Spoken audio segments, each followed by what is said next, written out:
अस्सलाम वालेकुम। आज मैं आपको बताऊंगी कि जाग लगाए बगैर देसी घी कैसे तैयार किया जाता है।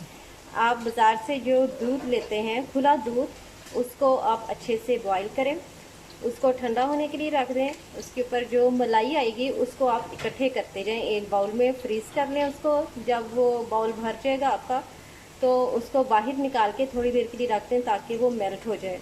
जब वो मलाई मेल्ट हो जाएगी उसके बाद आपने उसको एक पैन में डाल के या एक देगची में डाल के उसको आप चूल्हे पे रख दें और बहुत हल्की आग पे आपने इसे रखना है और उसको ऐसे उबाला आना शुरू हो जाएगा। और आपने ध्यान रखना है कि आग तेज़ ना हो। अगर आग तेज़ होगी तो ये मलाई नीचे लग जाएगी और देसी घी नहीं बनेगा।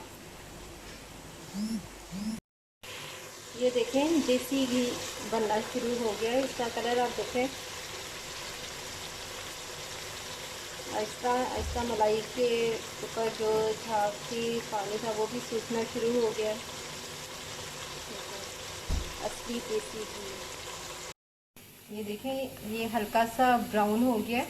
इसको इससे ज़्यादा ब्राउन नहीं करना वरना वो जल जाएगा, घी भी जल जाएगा और उसमें से जलने की स्मेल आएगी जो कि बहुत बुरी लगेगी।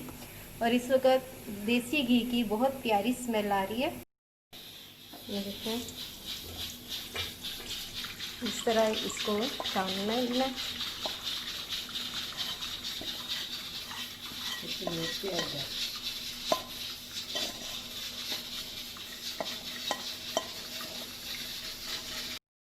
ये देखें, असली देसी घी इतने आसान तरीके से जो बनाया था वो बिल्कुल तैयार है। इसका कलर आप देख लें, कितना खूबसूरत कलर है देसी घी का।